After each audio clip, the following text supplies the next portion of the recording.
வணக்கம், நான் doctor Christie. Summer start ஆயிடுச்சு. ஸோ இந்த சீதோசன கால சூழ்நிலையில் நிறைய நோய் தொற்றுகள் பரவக்கூடிய வாய்ப்புகள் அதிகமாக இருக்குது. அதில் முக்கியமாக இந்த சம்மரில் சின்ன பிள்ளைங்களுக்கு பரவக்கூடிய நோய் தொற்று தான் சின்னம்மை, சிக்கன் பாக்ஸ். இது சிக்கன் பாக்ஸ் ஏன் சம்மரில் வருது அப்படின்னா, நார்மலாகவே இது ஒரு வைரஸ் தொற்று தான். இந்த வைரஸ் நம்மளை சுற்றி எல்லா இடத்துலையுமே எப்போவுமே வைரஸ் இருக்க தான் செய்யும். குப்பை குளத்துலேயும் சரி, எல்லா இடத்துலையுமே இருக்கும். பட் ஆனால் இந்த வெயில் டைமில் அந்த சூழ்நிலையினால இந்த வைரஸ் பல மடங்கு பழுகி பெருகுது.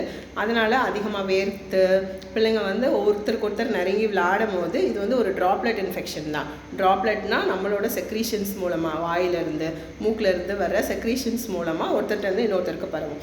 ஸோ நம்ம நெருங்கி ஒருத்தருக்கு ஒருத்தர் பழகும் போது, ஒருத்தருக்கு ஒருத்தர் தொடும் போது, ஒருத்தர் யூஸ் பண்ண கர்ச்சீஃபோ, ஒருத்தர் யூஸ் பண்ண துண்டோ, இல்லை ஒருத்தர் யூஸ் பண்ண பாத்திரங்களோ மற்றவங்க யூஸ் பண்ணும்போது அந்த ட்ராப்லெட் மூலமாக அடுத்தவங்களுக்கு ஈஸியாக பரவும். அதனால் இந்த சிக்கன் பாக்ஸ் ரொம்ப நெருங்கின இடத்துல, ஒரு ஹாஸ்டல் லைஃப்பில் இருக்கிறவங்களுக்கு, ஒரு க்ளோஸ்டாக இருக்கிற ஒரு ரூமில் ரொம்ப நேரம் ஒர்க் பண்ணுற ஆஃபீஸில் ஒர்க் பண்ணுறவங்களுக்கு, இல்லைனா ஸ்கூலில் இருக்கிறவங்களுக்கு, இல்லைன்னா டார்மெண்ட்ரியில் இருக்கிறவங்களுக்கு, அப்பார்ட்மெண்ட்ஸில் இருக்கிறவங்களுக்கு, இவங்களுக்குலாம் சிக்கன் பாக்ஸ் ஒருத்தருக்கு அடுத்தடுத்து எல்லாருக்கும் வரதுக்கு பாசிபிலிட்டி இது இருக்கும்.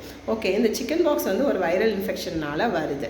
இது சிம்டம்ஸ் எப்படி இருக்கும் அப்படின்னு பார்த்தோம்னா, இதோட ப்ரொட்ராவல் சிம்டம்ஸ் அப்படிங்கிறது ஃபஸ்ட்டு ஸ்டார்ட் ஆகும் போதே mild fever, body pain, malaise, headache, ரொம்ப ரெட்னஸ் ஆஃப் ஐஸ், இல்லைனா ரொம்ப ஒரு மாதிரி உடம்பு வலிக்கிறது, முறுக்கிறது, இதெல்லாம் ஸ்டார்ட் ஆகும் ஃபஸ்ட்டு டேயில்.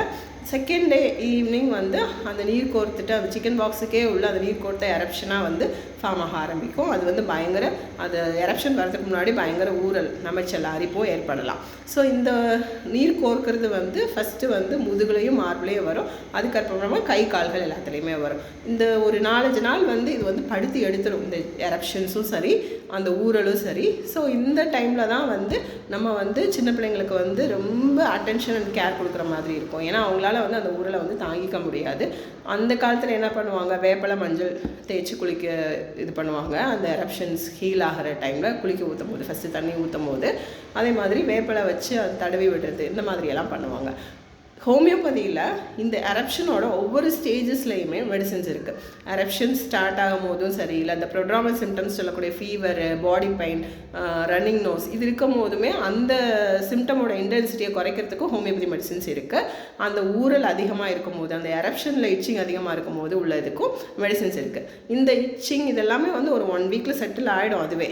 ஆனால் ரொம்ப தாங்க முடியாமல் இருக்குது அப்படிங்கும் போது ஒரு சில பிள்ளைங்களுக்கு அந்த வைரல் லோட் ஜாஸ்தியாக இருக்கும்போது ரொம்ப அள்ளி போட்டுரும்.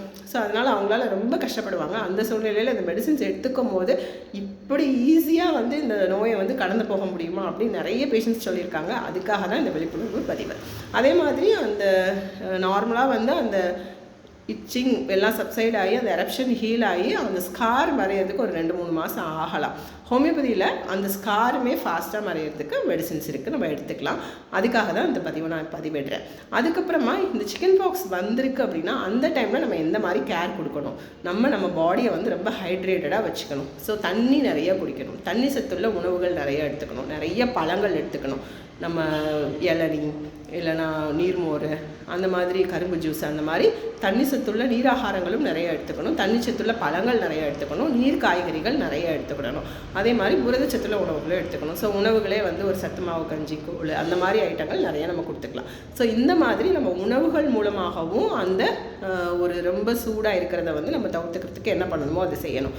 ஸோ இந்த சம்மரில் ஸ்பெஷலாகவே நம்ம என்ன பண்ணணும் அப்படின்னா, ஒரு கதர் ஆடைகள், நல்ல ஒரு கதர் ஆடைகளை நம்ம பிள்ளைங்களுக்கு அணிவிக்கிறது மூலமாக நம்ம பிள்ளைங்களை ரொம்ப ஒரு மாதிரி ஸ்ட்ரெஸ்குள்ளே போக விடாமல் தடுத்துக்கலாம். ஏன்னா எப்போ பார்த்தாலும் பயங்கர வெக்கையில் அப்படியே வேர்த்து ஸ்கின் டிசீஸோடையும் நிறையா அந்த ஸ்வெட்டுனால் வர நோய் தான் அதிகமாக இருக்கும். ஸோ இந்த சம்மர் சீசனில் பிள்ளைங்களை நல்லா ரிலாக்ஸாக நிறைய தண்ணி குடிச்சிட்டு, ரிலாக்ஸான ஒரு கதர் ஆடைகளை அணிய வச்சுட்டு, ரொம்ப அப்படியே நெருக்கி ஒரே ரூமுக்குள்ளே டம்ப் பண்ணி வைக்காமல் நல்லா காற்றோட்டமான இடத்துல உட்கார வச்சு அவங்களுக்கு மனசுக்கு பிடிச்ச வேலைகளை செய்யும் போது பிள்ளைங்க இந்த சம்மரை ஈஸியாக ஓவர் கம் பண்ணிடுவாங்க. ஸோ இந்த சிக்கன் பாக்ஸ் இருக்கிற டைமில் என்ன மாதிரி டயட்ஸ் எடுத்துக்கணும் அப்படின்னு நான் சொல்லிட்டேன். அதே மாதிரி ஹோமியோ மெடிசின்ஸ் எடுத்துக்கும் போது நம்ம அந்த சிம்டம்ஸ்லேருந்து நம்மளை பாதுகாத்துக்க முடியும். அதே மாதிரி ஹோமியோபதியில் ப்ரிவென்டிவ் மெடிசின்ஸ் இருக்குது. வேரியோலினம்னு ஒரு மெடிசின் இருக்குது. அதை என்ன பொட்டன்சியில் என்ன மாதிரி ரிப்பீட் பண்ணிக்கணுங்கிறத நீங்கள் பக்கத்தில் இருக்கிற ஹோமியோ டாக்டர்கிட்ட நீங்கள் கேட்கும் போது அவங்க உங்களுக்கு தெளிவாக சொல்லுவாங்க. ஸோ சிக்கன் பாக்ஸ் அப்படிங்கிறத ரொம்ப கஷ்டப்பட்டு கடந்து செல்லணும் இல்லை, ரொம்ப ஈஸியாக கடந்து செல்லலாம் ஹோமியோபதி மெடிசின் மூலமாக. Thank you so much.